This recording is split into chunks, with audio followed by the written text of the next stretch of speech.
Adakah membaca Yasin pada malam Jumat itu bid'ah seperti yang diamalkan kebanyakan masyarakat di Malaysia? Baca Yasin malam Jumat itu bid'ah. Kenapa bid'ah? Karena tidak pernah dilakukan Nabi. Pernah Nabi baca Yasin malam Jumat? Pernah Nabi baca Yasin malam Jumat? Orang bila dikatakan begitu, awak dari mana? Dari Masjid Muaz bin Jabal. Ada apa? Baca Yasin. Baca Yasin malam Jumat itu bid'ah lah. Nabi kan tak pernah buat. Apa? Awak kata kami bid'ah? Dia pun marah, tapi dalam hati, iya juga ya. Jangan-jangan bid'ah. Pertama, marah. Yang kedua, iya juga. Yang ketiga, dia pula membid'ahkan orang esok hari. Itulah bahayanya bila orang tak tahu dalil. Sekarang saya tanya, baca Yasin malam Jumat itu bid'ah apa tidak? Bid'ah kan? Tapi tak pernah dibuat Nabi. Semua yang tak pernah dibuat Nabi bid'ah. Pernah tak Nabi tunjukkan saya mana dalil Nabi baca Yasin malam Jumat? Pernah tak dibuat Nabi? Tak pernah. Kalau gitu bid'ah. Dah banyak yang ragu kan? Sunnah itu ada 3. Yang pertama qaul, cakap.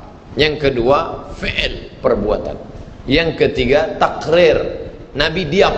Diamnya Nabi setuju, itu juga sunnah.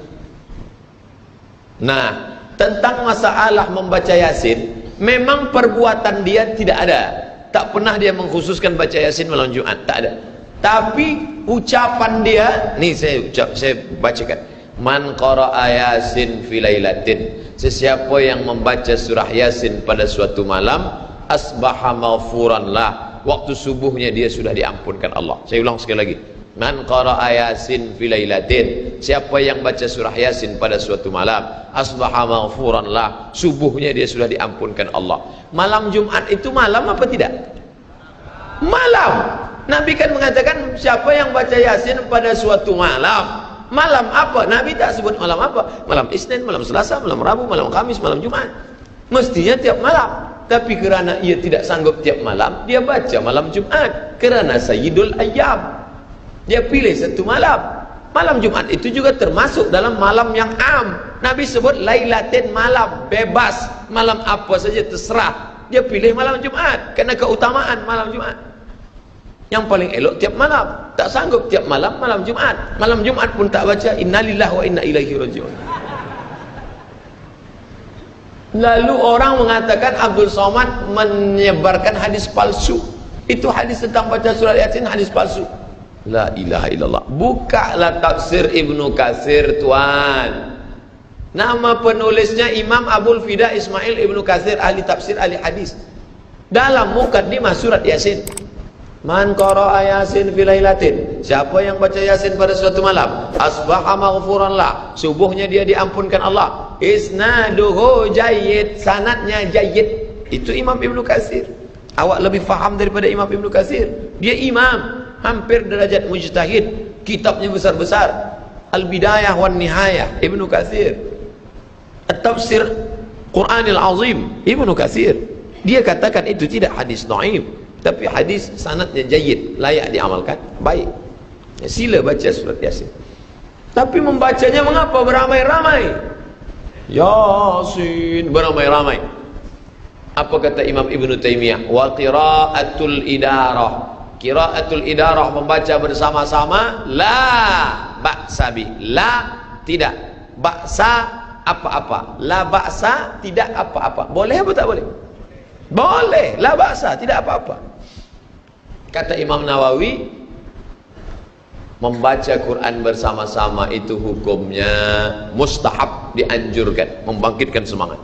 Dia baca sendiri tak semangat, dia baca bersama, Yasin wal Qur'anil Hakim innaka laminal mursalin, bangkit semangat, pergi hantu setan baca Yasin bersama. Tapi kata Imam Al-Buhuti, kalau tak sama bacaannya makruh. Ini Johan musabaqah tilawatil Quran, hebat bacaan. Yang ini tak pandai baca. Tapi manakala baca bersama, kita tak boleh bezakan, semua pandai. Padahal bila disuruh satu-satu, lain bunyi. Maka yang tak pandai, perbaikilah bacaan. Karena bila dibaca bersama makruh, sebab ada yang membaca tak bersuara sama sekali. Nah, oleh sebab itu baca pelan-pelan. Nanti setelah sama tajwidnya, tahsin, baca. Tilawah, tahsin, tadabbur, 3T. Tilawah, baca. Tahsin, perbaiki bacaan, tajwid. Tadabbur, renungkan makna isi. Baca tarjamah, baik. 10. Sampai berapa Ustaz? 13. 10. Ketika haid, maaf, bolehkah perempuan masuk masjid? Perempuan haid tidak boleh memegang Quran, membawa Quran, membaca Quran, iktikaf, tawaf, solat, puasa. Tak boleh. Mana kitabnya? Al-Fiqhul Islami wa Adillatuh Syekh Wahbah Zuhaili. Itu yang saya pakai. Bila ada ustaz lain mengatakan boleh, berarti dia ada dalil. Saya pakai yang tak boleh. Kenapa ustaz pakai tak boleh? Saya pegang dalil kuat yang tak boleh. Ini mimbar Nabi, ini mihrab tempat Nabi jadi imam, rumah Nabi di sebelah kiri. Nabi sedang iktikaf, Nabi datang ke pintu rumahnya. Rumah dia di samping, itulah makam Nabi sekarang. Kerana Nabi waktu dia meninggal, langsung saja terus digali, dimakamkan di kamar Aisyah. Ya Aisyah, Nabi panggil, ya Umairah, ya nawilinil khumrah. Tolong ambilkan kain khumrah, ambilkan aku kain. Aisyah datang membawa kain. Aisyah tidak masuk ke dalam, Nabi tidak keluar. Kenapa Nabi tidak keluar? Dia takut iktikafnya batal. Kenapa Aisyah tidak masuk ke dalam? Aisyah takut masuk ke dalam karena dia sedang dalam keadaan haid. Lalu apa kata Nabi? Ulurkan saja tanganmu ke dalam. Kenapa? Karena tanganmu tidak haid, tapi badannya tetap berada di luar. Itu menunjukkan perempuan haid tak masuk masjid. Sampai mana had-had batas masjid yang boleh dilalui? Apakah bilik-bilik dalam masjid termasuk dari masjid? Ada orang yang berpemahaman semua yang di bawah atap masjid adalah masjid. Jika semua yang berada di bawah atap masjid adalah masjid, maka semua yang berada di atas dosa besar. Kenapa? Karena maaf, buang air kecil, kencing dalam masjid, di atas ada toilet, dan dia masih di bawah atap masjid. Maka yang dimaksud dengan masjid bukan semua yang di bawah atap masjid, tapi yang biasa dipakai untuk solat. Lalu masjid Muaz bin Jabal ni, mana yang masjid itu? Nih, yang biasa dipakai, kaca ke dalam ni. Adapun itu balkona kata orang Mesir, teras, itu di luar adalah memang biasa masjid dulu, masjid-masjid Sultan Melayu zaman dulu memang sengaja dibuat macam itu kerana gunanya untuk maaf untuk perempuan yang sedang uzur dalam keadaan halangan. Tapi mohon maaf, bukan saya cakap tuan dalam keadaan uzur, maknanya kerana kita sedang penuh sekarang, melimpah ruah sampai keluar. Tapi artinya yang dimaksud dengan masjid tempat yang biasa solat berjamaah zuhur, asar, maghrib, hanya sebatas ini saja. Yang luar itu, maka itu adalah tempat yang dibolehkan. Bila dalam keadaan ada perempuan haid berhalangan, dia dengarkan tausiah, tazkirah, tapi ada pengeras suara mikrofon, dengar suara dari luar, atau ada television untuk pandang, tengok, dengar suara kajian ustaz. 11. Sah atau tidak kalau solat mengangkat kedua kaki ketika sujud? Macam mana mengangkat kaki sujud? Bila sujud, kedua ujung kaki ke lantai, tapi ikhtilaf antara mazhab Syafi'i dengan Hambali. Mazhab Syafi'i, kedua kakinya dilebarkan. Ini kaki, kedua kaki lebar. Ujung kaki, ini, kedua kaki lebar. Sedangkan mazhab Hambali, kedua kaki rapat. Mazhab Syafi'i, kedua kaki lebar. Nanti bila ada, nanti ustaz mengatakan bila sujud kedua kaki rapatkan, itu Hambali. Sedangkan mazhab Syafi'i kedua kaki jarangkan. Karena waktu tegak kaki jarang, waktu rukuk juga jarang, waktu sujud pun dijarangkan.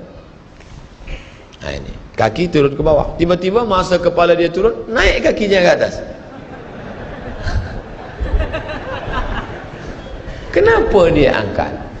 Kalau dia berkeyakinan, berpemahaman bahawa perbuatan ini diajarkan Nabi, masuk dalam perbuatan bid'ah karena tak ada dalil sama sekali. Dia sedang membuat suatu amalan. Kalau dia tidak tahu, jahil, kita bagi tahu, jangan lagi engkau buat. Kenapa engkau angkat? Kaki engkau mestilah turun ke bawah dan menghadap kiblat. Itu. Apakah batal? Tidak, tak batal. 13. Mana 12? Begitu ditulis langsung 13. Terakhir, apa pendapat Ustaz kencing berdiri? Adakah hadis menyebut Nabi kencing berdiri? Ada. Bagaimana kami temukan hadis itu? Buka program pencari hadis, searching, tulis di search Subatoh, sin ba alif po ta, Subatoh. Nanti dapat hadis dalam Sahih Bukhari, Nabi kencing di Subatoh. Subatoh tempat buang sampah. Waktu itu darurat, tak ada tempat. Nabi kencing Subatoh. Itulah satu-satunya hadis menunjukkan kencing berdiri. Nanti bila ada orang berhujjah dengan itu, boleh kata dia. Tidak boleh, kerana hadis itu dalam keadaan darurat. Adapun dalam keadaan tidak darurat, bukan emergensi, maka tetap dia tetap apa bahasa Malaysia, cangkung, jongkok ke bawah. Kenapa? Karena air kalau dia tumpah dalam keadaan tegak, dia tak habis. Tapi kalau dalam keadaan cangkung ke bawah, maka habis. Kalau dia tak habis, maka menggumpal menjadi batu, menjadi penyakit, maka habiskan. Maka Nabi SAW habis. Lalu makna lain juga, bika tegak, air jatuh ke bawah, memercik, sehingga air percikannya naik ke kaki, naik ke kain, menimbulkan waswasah. Oleh sebab itu maka kita ikutkan sunnah Nabi SAW.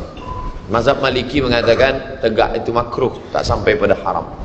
Itulah tajuk kaji kita malam ini. Mudah-mudahan ada manfaatnya. Lebih kurang dari mulai pukul 9, sekarang pukul 10.35, 40, lebih kurang 100 minit saya sampaikan tazkirah malam ini. Mudah-mudahan menjadi amal soleh buat kita semua, insyaAllah. Ala hadhihi niyyah al-Fatihah. A'udzubillahi minasyaitonir rajim. Bismillahirrahmanirrahim. Alhamdulillahi rabbil alamin arrahmanir rahim maliki yaumiddin. Iyyaka na'budu wa iyyaka nasta'in. Ihdinas siratal mustaqim. Siratal ladzina an'amta 'alaihim ghairil maghdubi 'alaihim waladdallin. Amin. Allahumma inna nas'aluka salamatan fid din. Berikan kami keselamatan dalam agama, akidah kami, Allah. Wa afiatan fil jasad, sehatkan badan kami. Wa ziyadatan fil ilmi, tambahkan ilmu kami. Wa barakatan fil rizqi, berkahi rezeki kami. Wa taubatan qabla al-maut, berikan taubat sebelum mati. Wa rahmatan 'indal maut, berikan rahmat ketika mati. Wa maghfiratan ba'dal maut, berikan ampunan sesudah mati. Allahumma hawwin 'alaina fi sakaratil maut, ringankan kami ketika sakratul maut. Wan najata minan nar, selamatkan dari api neraka. Wal 'afwa 'indal hisab, maafkan kami ketika amal kami dihisab. Rabbana ighfir lana dzunubana, ampunkan dosa kami. Wali walidina, kedua orang tua kami. Wali masyaikhina, tuan-tuan guru kami. Wali asatizatina, ustaz-ustaz kami. Wali man ahsana ilaina, orang yang sudah pernah berbuat baik pada kami. Wali man hadarana, semua yang hadir di majlis ini keluar dalam keadaan bersih dari dosa-dosanya. Waliman ghaba anna, kawan-kawan sahabat yang tak dapat hadir karena uzur syar'i. Waliman sabaqana, yang sudah mendahului kami. La taj'al fi qulubina ghillan lil ladzina amanu, jangan jadikan ada hasad iri hati kepada saudara kami yang beriman. Allahumma jama'ana ma'a Habib Mustafa Muhammad sallallahu alaihi wasallam, satukan kami bersama Nabi Muhammad sallallahu alaihi wasallam. Rabbana atina fid dunya hasanah wa fil akhirati hasanah wa qina adzabannar. Sallallahu ala sayyidina wa maulana Muhammad wa ala alihi wa sahbihi wasallam. Walhamdulillah.